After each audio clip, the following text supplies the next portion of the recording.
Mami, chào mừng về nhà. Mãn Mãn vừa thấy Mami, liền chạy ùa tới ôm chầm lấy chân Mami. Lưu Tiểu Anh cười rạng rỡ, xuống. Cô Lưu, cuối cùng cô cũng về rồi. Sáng nay thức dậy, bé Cầm Cầm chẳng hiểu sao lại không nói được nữa. Ủa, sao lại thế? Hôm qua lúc tôi đi chẳng phải vẫn bình thường sao? Đúng vậy, tối qua còn ổn mà.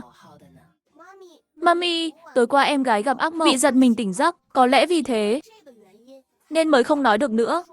Con yêu, về nước rồi phải giữ tinh thần vui vẻ nhé. Có chuyện gì hay trong lòng nghĩ gì?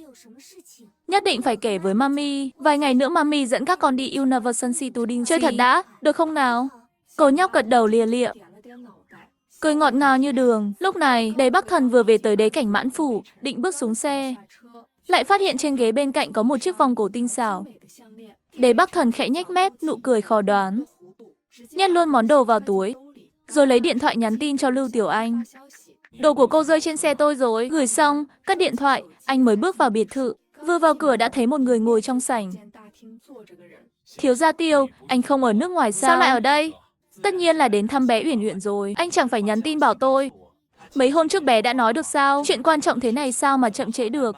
Tối qua tôi bay gấp về nước luôn. Thế sao anh còn ngồi đây thong thả uống trà? Không được đâu, hai bé đang học thư pháp. Đế Bắc Thần định lên lầu thay đồ. Tiêu Hàn Xuyên bất ngờ gọi với theo. Khoan đã, anh có vấn đề gì à? Anh Thần, trên người anh có mùi nước hoa lạ. Mùi này không phải loại anh hay dùng, cũng chẳng giống của Lưu Uyển Nguyệt. Nói chuyện đàng hoàng chút. Thiếu gia Tiêu, cái mũi chó của anh vẫn nhạy thế. Cái này cũng ngửi ra được. Mũi của thiếu gia đây vốn dĩ siêu nhạy. Kể nhanh đi, chuyện gì đây? Cuối cùng anh cũng định bỏ Lưu Uyển Nguyệt tìm người mới hả? Cô nàng nhà ai vậy? Có thời gian rảnh thế này, sao không nghiên cứu thêm về tâm lý? Học lâu thế rồi, mà Uyển Uyển vẫn chưa khá lên. Anh làm được gì chứ? Đế Bắc Thần nói xong, đi thẳng lên lầu thay đồ. Cốt truyện hay thế này, Hàn Xuyên liền kéo Chu Dịch bên cạnh hỏi. Ông chủ nhà anh không chịu kể, thì anh tiết lộ cho tôi đi. Anh ấy thân với ai từ bao giờ vậy? Thiếu gia Tiêu, chuyện của ông chủ anh tự hỏi ông ấy đi. Tôi không tiện nói đâu, anh kiểu này chán lắm. Quan hệ thân thiết thế rồi, khai thật đi nào, tôi cam đoan không kể ai đâu. Chu Dịch lắc đầu, ngậm chặt miệng, mặc cho Tiêu Hàn Xuyên dụ dỗ đủ kiểu, vẫn không hé nửa lời. Đúng lúc này, cửa phòng sách bật mở. Thấy cụ Tần bước ra với vẻ mặt hoang mang, lảo đảo đi tới. Cụ Tần, cụ sao vậy? Sao trông như nghi ngờ cả thế giới thế? Gần đây Uyển Uyển có gì không hài lòng với tôi không? Chuyện gì vậy? Hôm nay Uyển Uyển vẫn không chịu viết chữ đàng hoàng. Nói rồi, cụ đưa tờ thư pháp sáng nay của Uyển Uyển. Đế Bắc Thần liếc nhìn nét chữ trên đó, nghiêng ngả lung tung, như kiểu bùa chú của ma quỷ. Anh lập tức cau mày. Tiêu Hàn Xuyên bên cạnh xem kịch vui chẳng ngại to chuyện. Giỏi quá trời, Uyển Uyển nhà anh còn biết kiểu chữ này nữa cơ. Tôi không biết, tôi chẳng dạy đâu. Anh không dạy, thế Uyển Uyển học đâu ra? Không lẽ tự học được sao? Vậy thì bé Uyển Uyển đúng là thiên tài luôn. Nói thế là sao? Đây là kiểu chữ bác sĩ viết đơn thuốc mà. Anh chắc đó là kiểu chữ ấy không? Chắc chứ, tôi không nhận nhầm đâu. Dù gì tôi cũng là bác sĩ tâm lý, bình thường cũng kê đơn thuốc. Chữ này tôi quen lắm. Đang trò chuyện, Lưu Vũ Nam và Lưu Vũ Tình vừa từ phòng sách bước ra. Nghe lời Tiêu Hàn Xuyên, hai đứa khẽ giật mình. Bị phát hiện rồi sao nổi? Chẳng lẽ lộ tẩy rồi? Đế Bắc Thần cũng để ý, vẫy tay gọi hai đứa tới. Lưu Vũ Nam và Lưu Vũ Tình nhìn nhau, thấy không trốn được, đành ngoan ngoãn bước lên. Con học cái này từ bao giờ? Lưu Vũ Tình ngập ngừng, không biết trả lời sao. Uyển Uyển xem video học ạ. Không lẽ xem video mà học được thế này? Lưu Vũ Tình gật đầu, hơi chột dạ. Tiêu Hàn Xuyên nhìn cô nhóc chằm chằm, trông có vẻ suy tư, liền nháy mắt với Đế Bắc Thần. Đế Bắc Thần hiểu ý ngay. Hôm nay tới đây thôi, vài ngày nữa anh qua tiếp cũng được. Đợi mọi người rời đi, Tiêu Hàn Xuyên mới xuống, nhẹ nhàng kéo Lưu Vũ Tình lại. Uyển Uyển, lâu rồi con chưa trò chuyện với chú Hàn Xuyên. Nói chuyện chút nhé, chú nghe nói mấy hôm trước con nói được. Có thật không nào? Lưu Vũ Tình gật đầu. Sự hợp tác của bé làm Tiêu Hàn Xuyên rất hài lòng. Vậy Uyển Uyển giờ thử nói được không? Lưu Vũ Tình ngẩn ra, lắc đầu dứt khoát. Thôi được, cái này từ từ cũng được, nhưng chú thấy rõ bé Uyển Uyển tiến bộ nhiều lắm. Hôm nay chúng ta học cách phục hồi mới nhé. Trò chuyện với Lưu Vũ Tình một tiếng, Tiêu Hàn Xuyên gọi Đế Bắc Thần vào phòng.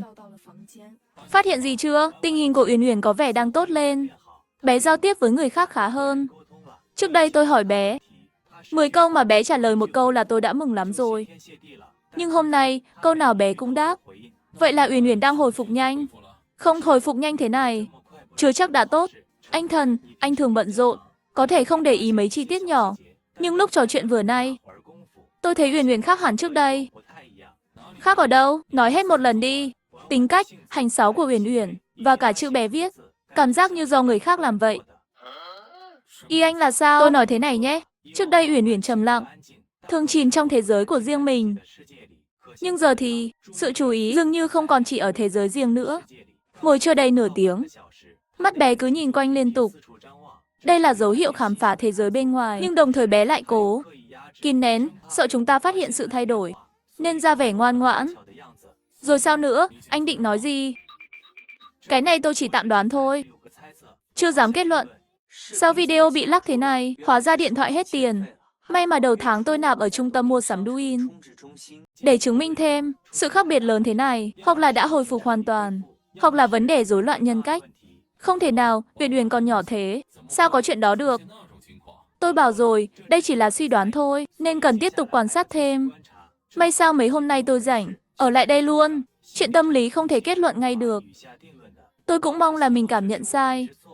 Đoạn thời gian này nhờ anh vậy. Khi Đế Bắc Thần đi công ty, đưa luôn hai nhóc theo cùng. Các con tự chơi ở đây nhé, bố phải xử lý công việc. Đế Bắc Thần nói xong, bắt đầu bận rộn trước máy tính. Hai nhóc cẩn thận nhìn quanh, nhưng rồi nhanh chóng lấy đồ chơi ra nghịch. Lưu Vũ Tình tỏ ra siêu năng động, nhưng điều chúng không để ý là Đế Bắc Thần đang lặng lẽ quan sát cả hai. Lúc này, Lưu Tiểu Anh đang ở phòng thí nghiệm, nghiên cứu vấn đề về hương liệu nước hoa. Thịnh Thờ Vũ cũng tới hỗ trợ. Mấy hôm nay tôi sẽ giục bên Đế thị, để họ nhanh chóng chuẩn bị nguyên liệu hương liệu. Vất vả cho cậu quá. Cậu nói gì thế? Dù sao tôi cũng là một trong những ông chủ của Sen Lâm mà. Nhưng nếu Tổng Giám đốc Thịnh thấy áy náy, thì chiều nay đi phố với tôi nhé. Tôi muốn mua ít quà. Tất nhiên chẳng thành vấn đề. Nếu là quà tặng, tôi có chỗ gợi ý hay lắm. Cứ theo tôi là đúng bài luôn. Rời viện nghiên cứu, Thịnh Thờ Vũ dẫn ngay Lưu Tiểu Anh đến một cửa hàng đồ cổ. Ông cụ nhà họ Lệ thích gì nhỉ? Hình như ông thích sưu tầm tranh chữ và đồ cổ, còn mê uống trà với đánh cờ. Thế thì tặng đồ cổ đi. Đồ cổ thì nhiều loại lắm, đủ kiểu đủ dáng, lịch sử và ý nghĩa cũng khác nhau. Chọn cái nào cũng chẳng lo bị trùng. Ngay khi Lưu Tiểu Anh chọn xong, định gọi nhân viên, bỗng bên cạnh vang lên tiếng nói chói tai. Bộ cờ này tôi lấy.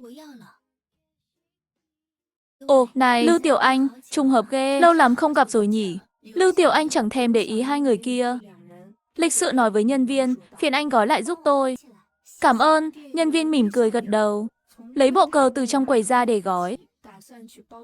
Ai ngờ Lâm Hạ Tình bỗng quát to, đợi đã. Bộ cờ này rõ ràng chúng tôi thấy trước. Sao lại gói cho cô ta? Cô không biết thế nào là tới trước tới sau à? Câu này chẳng phải nên tự hỏi mình sao? Lúc chúng tôi tới quầy này, chẳng thấy bóng dáng các cô đâu. Cô còn mặt mũi nói vậy à? Sao tôi không có mặt mũi? Chúng tôi đến đây lâu rồi. Vừa nãy đã xem qua, chỉ là chưa quyết định thôi. Lời này làm Thịnh Thờ Vũ bật cười. Cô khẽ hừ một tiếng khinh miệt, chưa quyết định thì nó chưa phải của các cô. Giờ chúng tôi muốn lấy. Cô đứng đó sủa cái gì vậy?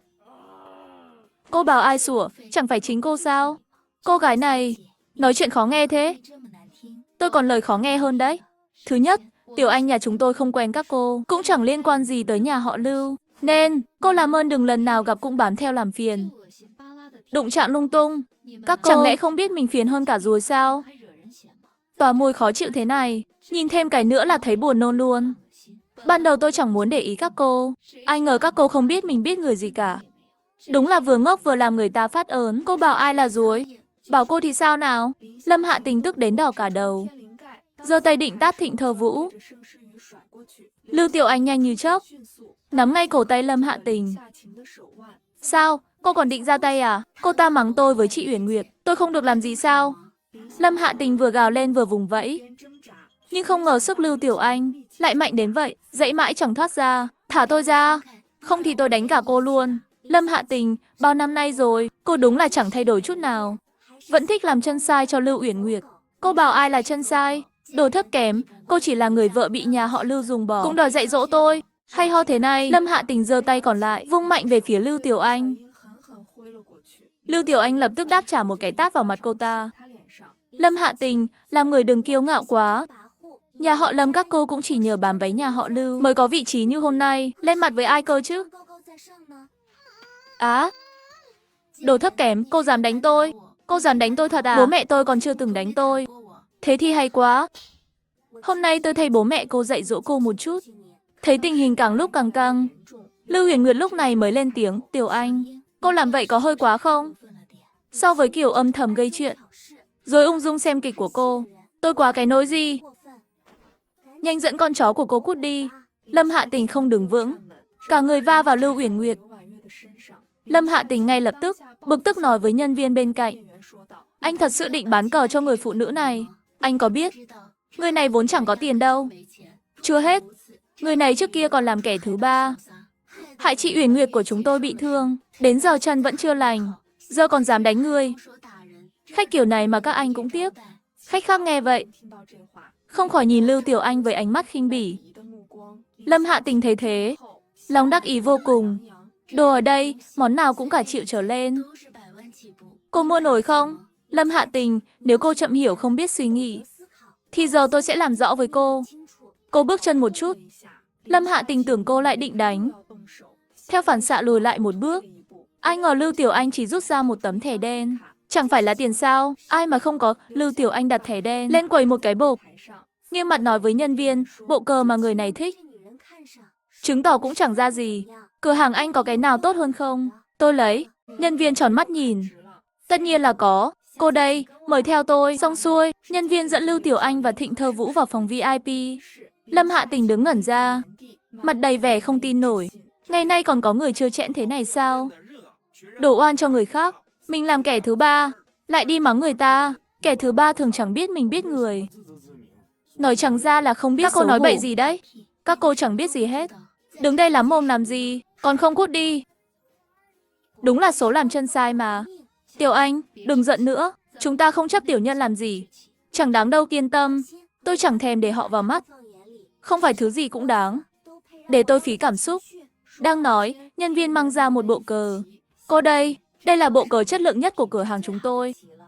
Lưu Tiểu Anh mở ra liếc qua, quả nhiên cao cấp hơn cái lúc nãy nhiều. Nhân viên tranh thủ giới thiệu, bàn cờ trong bộ cờ vây này được làm từ gỗ cổ hơn 500 năm tuổi. Còn quân cờ làm từ ngọc trắng lạnh và mã não đen tự nhiên. Long lanh trong suốt, ánh sáng lấp lánh rất đẹp. Tính ra cũng có lịch sử vài trăm năm. Giá thì hơi cao một chút, nhưng chất liệu đảm bảo thật 100%. Cửa hàng chúng tôi cho phép kiểm định trước khi trả tiền. Giá bao nhiêu? Xà ưu, 66 triệu, ý nghĩa rất đẹp. Cậu thấy sao? Tôi thấy ổn. Nhìn có chất hơn cái vừa nãy. Ông cụ chắc sẽ thích. Ừ, vậy lấy cái này, tôi lấy cái này. Gói lại giúp tôi, được ạ, hai vị theo tôi. Tôi gói ngay đây. Hai người theo nhân viên ra quầy. Đợi gói xong xuôi, Lưu Tiểu Anh rút thẻ đen ra, mắt chẳng thèm chớp, một phát thanh toán hơn 6 triệu. Hai người xách quà rời đi. Lâm Hạ Tình kéo Lưu Uyển Nguyệt từ quầy bên cạnh. Bước ra, người phụ nữ đó, làm sao mua nổi đồ đắt vậy chứ? Đồ cô ở cửa hàng này đúng là không rẻ. Xem ra làm trợ lý cho công ty Xê Linh lương cao thật. Theo tôi thì chắc cô ta được ai đó bao nuôi. Chỉ là một trợ lý, sao có thể vung tay mua đồ vài triệu được? Nhiều người gật gù, rất đồng tình với ý kiến này. Lưu Tiểu Anh dẫn hai nhóc tới quán lẩu. Hằng Hằng và Uyển Uyển lần đầu ăn lẩu, bị cay đến hít hà liên tục, nước mắt chảy ròng ròng. Hai nhóc này bình thường ăn cay giỏi lắm. Hôm nay sao lại thế này? Tình Tình, sao cả khẩu vị của con cũng đổ luôn vậy? Miệng nhỏ của Uyển Uyển bị cay đỏ hoe, chẳng biết giải thích thế nào. Ngơ ngác nhìn anh trai. Mê mơ. Có lẽ tại cổ họng con đấy ạ. Lưu Tiểu Anh nhìn cô nhóc, nửa tin nửa ngờ. Luôn thấy có gì đó không ổn. Thôi, không ăn cay nữa, đổi sang nồi nước trong này. Nói rồi, cô đổi bát cho nhóc con. Lại trụng thêm ít hải sản mà bé thường thích nhất. Uyển Uyển cầm muỗng, nhìn đống hải sản mà chẳng dám động. Con không ăn hải sản được, sẽ bị dị ứng. Lưu Tiểu Anh thấy tiểu ăn hàng này chẳng động chút nào, càng cảm thấy kỳ lạ hơn. Đến khi bữa tối kết thúc, hai nhóc chạy sang bên chơi đồ chơi. Lưu Tiểu Anh tranh thủ hỏi Thịnh Thơ Vũ, cậu ở trong nước, có biết bác sĩ tâm lý nào giỏi không? Tôi muốn dẫn bé Tình Tình đi khám. Cô lo Tình Tình có vấn đề tâm lý à? Chắc không đến mức đó, nhưng từ khi về nước, có thể môi trường ảnh hưởng, làm tâm lý bé thay đổi. Tối nay đến cả khẩu vị ăn uống cũng khác. Tôi thật sự không yên tâm. Được, tôi hỏi giúp cô, có tin sẽ báo ngay.